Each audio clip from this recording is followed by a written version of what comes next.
안녕하세요. 형광펜 성경과 함께하는 성경 공부. 오늘은 요한계시록 14장입니다. 내가 보니 보라 어린 양이 시온산에 섰고 그와 함께 14만 4천이 섰는데 그 이마에 어린 양의 이름과 그 아버지 이름을 쓴 것이 있도다. 저번 시간에는 어땠습니까? 그 짐승, 그러니까 사단이 다루는 그런 존재인데 그 짐승이 줬던 표가 있었어요. 그래서 이마라든지 오른손에다가 표를 받게 해서 이것을 받은 자 외에는 매매를 못하게 하는 그런 게 있었거든요. 짐승의 수 666이라고도 알고 있는 666이니라 그 얘기가 나왔었는데 사실 그거는 하나님의 행동을 따라하는 짝퉁이었습니다. 진퉁은 뭐냐? 14만 4천 명이 나오고 그들의 이마에 어린 양의 이름과 아버지의 이름을 쓴 것이 있습니다. 이게 진짜인이에요. 어린 양의 이름과 아버지의 인이라는 걸 보면 분명히 뭐 예수 믿는 거죠. 그래서 예수 믿는 자들이 나오는 거고 7장에서 나왔었잖아요. 이들이 또 하나님의 보좌 앞에 서가지고 막 찬양하고 그랬었는데 그때는 어떤 찬양했냐면 구원하심이 보좌에 앉으신 어린 양에게 있도다 그 찬양을 했었고요. 그리고 검은 고 타는 소리 같은 게 들리거든요. 내게 들리는 소리는 검은 고 타는 자의 그 소리와도 같다라고 나왔는데 이 소리가 있고 그 다음에 또 노래를 불러요. 14만 4천 명 구속함을 얻은 14만 4천인 외에는 능히 이 노래를 배울 자가 없더라. 이 노래 무슨 노래인지 궁금하지 않습니까? 알아야 될 것 같지 않아요? 왜냐면 이들밖에 모르니까. 다음 장에 나와요. 이렇게 보면은 15장에 자 같이 볼게요. 여기도 그 마찬가지로 검은고라는 것들이 나오고요. 하나님의 검은고를 가지고 하나님의 종 모세의 노래 어린 양의 노래를 불러가로되 주 하나님 곧 전능하시니여 하시는 일 크고 기이하시도다. 만국의 왕이시여 주의 길이 의롭고 참되시도다. 주여 누가 주의 이름을 두려워하지 아니하며 영화롭게 하지 않겠습니까? 오직 주만 거룩하십니다. 주의 의로우신 일을 나타내심에 만국이 와서 주께 경배합니다. 라는 노래가 있어요. 그래서 이것을 보면은 이 새 노래 그 검은 거를 갖고 노래하는 14만 4천 명 구속함을 입은 자들의 노래는 다음 장에 나오는 그 노래인 것 같습니다. 이 구속함을 입은 자들이라든지 아니면 어린 양과 함께 있는 자들 또는 어린 양에게 속한 자들이라고 계속 반복적으로 나오고 있는데요. 그러니까 하나님과 관계, 예수 그리스도와 관계 있는 자들이에요. 이들이 누구냐? 여자로 더불어서 더럽히지 아니하고 정절이 있는 자다. 여자라는 게 진짜 사람 여자를 말하는 건 아니고 그 상징적인 의미가 당연히 있겠죠. 고린도 후서를 보면은 바울이 뭐라고 했었냐면요. 내가 하나님의 열심으로 너희를 위해서 열심을 내는데 내가 너희를 정결한 처녀로 한 남편 그리스도께 드리려고 중매함이로다. 실제로 이제 좀 몇 장 지나가게 되면 어린 양의 혼인잔치 19장에 나오게 될 겁니다. 그때 이제 준비된 신부들이 나오거든요. 그게 이 사람들이에요. 예수 믿는 자들, 우리들이 되는 겁니다. 또 이 사람들은 어떤 자들이냐면은 어린 양이 인도하는 대로 그냥 어디든지 따라가는 자들이고 사랑 가운데서 구속함을 받아서 처음 익은 열매로 하나님과 어린 양에게 속한 자들이다. 처음 익은 열매라는 거는 야고보서를 보면 좀 힌트가 있습니다. 그가 그 조물 중에 우리로 한 첫 열매가 되게 하시려고 자기의 뜻을 쫓아 진리의 말씀으로 우리를 낳으셨느니라. 하나님과 어린 양에게 속한 자들이니 그 입에 거짓말이 없고 흠이 없는 자들이다. 거짓말은 당연히 뭐 없어야 되겠죠. 왜냐하면은 이사야서를 보면은 여호와께서 말씀하시되 그들은 실로 나의 백성이고 거짓을 행하지 아니하는 자녀라 하시고 그들의 구원자가 되사라고 돼 있거든요. 그래서 그 거짓말이 없는 것은 좀 중요합니다만 근데 이거는 아무 거짓말 그러니까 모든 거짓말을 말하는 게 아니라 하나님의 말씀을 비틀어서 꿰는 거 거짓 예언하는 거라든지 그 바로 전장에 나왔던 13장에 나왔던 거짓 선지자들과 같은 거짓말을 말하는 거지.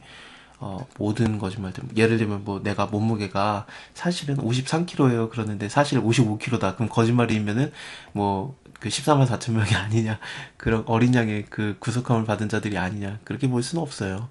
성경에 사실 많은 거짓말 나오잖아요. 예를 들면 산파가 바로에게 거짓말을 하죠. 이스라엘 여인들은 히브리 여인들은 이 애굽 여자들과 같지 않아서 우리가 갔더니 이미 애를 낳았었습니다라는 거짓말을 했었고 기생 라합도 거짓말을 해요. 여리고에서 있을 때 이스라엘에서 온 자들을 숨겨주고 그 다음에 그들을 보호하기 위해서 거짓말을 해줍니다. 거짓말이 굉장히 많이 나오는데 그런 거짓말에 대해서 하나님께서 오히려 그들 편을 들어주시거든요. 왜냐면 산파에 대해서는 그 집이 막 왕성해졌다라는 얘기도 나오고요. 그리고 또 기생 라합 같은 경우에 예수의 족보에 들어가기 때문에 그런 건 괜찮아요. 이 입에서 나오는 거짓말이라는 건 뭐냐면은 사람을 죽이거나 아니면 그 예수를 못 믿게 하는 그런 거짓말을 말하는 겁니다. 또 보니 다른 천사가 날아가는데 땅에 거하는 자들 곧 여러 나라와 족속과 방언과 백성에게 전할 영원한 복음을 가졌더라. 그가 큰 음성으로 가로되 하나님을 두려워하며 그에게 영광을 돌리라. 이는 그의 심판하실 시간이 이르렀음이니 하늘과 땅과 바다와 물들의 근원을 만드신 이에게 경배하라. 바로 전에 13장에서는 바다에서 올라오는 짐승, 땅에서 올라오는 짐승, 그러니까 사단과 관계된 짐승들이었죠. 그들이 굉장히 사람들을 괴롭혀가지고 이걸 어떻게 해야 되나 그러는데, 사실 생각해보면은 하늘과 땅과 바다를 창조하신 분이 하나님이에요. 하나님의 것이고 하나님이 다스리십니다. 그러니까 사단은 금방 쫓겨나게 될 겁니다. 19장 가면 쫓겨납니다. 그렇습니다. 자, 또 다른 천사 둘째가 그 뒤를 따라서 말하는데 무너졌도다 무너졌도다 큰 성 바빌론이요 모든 나라를 그 음행으로 인해서 진노의 포도주를 먹이던 자로다.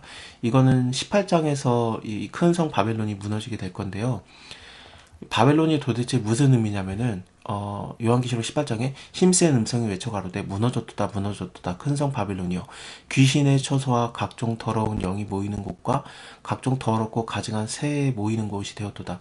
이 바벨론은 그러니까 더러운 것, 하나님의 말씀을 거부하는 자들, 거짓 선지자들, 적그리스도들이 잔뜩 모이는 그런 귀신의 처소가 되는 각종 더러운 영이 모이는 그런 곳입니다. 이것을 무너뜨리게 된다라는 것을 천사가 지금 외치고 있는 겁니다. 무너졌다 무너졌다 큰 성 바벨론이여 모든 나라를 그 음행을 인하여서 진노의 포도주로 먹이던 자로다 하더라. 또 다른 천사 곧 세 번째 천사가 그들을 따라서 큰 음성으로 말합니다. 만일 누구든지 짐승과 그 우상에게 경배하고 이마의 손에 표를 받으면 그도 하나님의 진노의 포도주를 마시리니 그 진노의 잔에 섞인 것이 없이 부은 포도주라. 거룩한 천사들 앞과 어린 양 앞에서 불과 유황으로 고난을 받을 것이다. 그 고난의 연기가 세세토록 올라오리로다. 짐승과 그의 우상에게 경배하고 그 이름의 표를 받은 자는 누구든지 밤낮 쉼을 얻지 못할 것이다. 성도의 인내가 여기 있나니 저희는 하나님의 계명과 예수의 믿음을 지키는 자니라. 죽을 수도 있습니다. 얼마든지 순교를 당할 수도 있고 고난이 아예 없지는 않아요. 오히려 예수를 믿기 때문에 고난이 임합니다. 근데 고난을 받을 때 오히려 그것이 더 복된 것은 영원한 삶이 있기 때문에 하나님 아버지께서 우리를 반드시 다시 살릴 거기 때문에 그래서 괜찮은 거예요. 충성되이 예수 그리스도의 이름을 위해서 죽는 자들은 참 복이 있습니다. 또 내가 보니 흰 구름이 있고 구름 위에 사람의 아들과 같은 이가 앉았는데 그 머리에 금 면류관이 있고 그 손에는 이한 낫을 가졌더라. 굉장히 날카로운 낫을 갖고 있다 그거거든요. 그래서 이 모습을 보면은 예수님 같아요. 예수님이 그 날카로운 낫을 가졌는데 또 다른 천사가 성전으로부터 나와서 구름에 앉으신 이에게 향하여서 큰 음성으로 외쳐가로되 너의 낫을 휘둘러 거두라. 어떻게 예수님한테 명령을 할 수 있습니까? 이것을 어떻게 봐야 되는가? 이거 그 번역 때문에 그런 것 같아요. 낫을 휘둘러 주십시오. 거둘 때가 이르렀습니다. 이런 식으로 말했다라고도 볼 수 있어요. 천사의 그런 요청을 예수님이 들어주신 것처럼 우리가 기도하는 것들을 예수님이 들어주시거든요. 기도한다는 게 무슨 의미냐면은 예수님에게 요청을 하는 거고 예수님께서는 그거를 행하시는 거 아니겠습니까? 이런 게 다 또 오히려 소망이 되는 겁니다. 특히나 이게 날카로운 낫이라고 굳이 쓰는 걸 보면은 이한 낫이라고 돼 있으니까 그런 것을 따지면은 좀 멸망을 시키는 그 심판의 모습을 보여주는 것 같기는 합니다.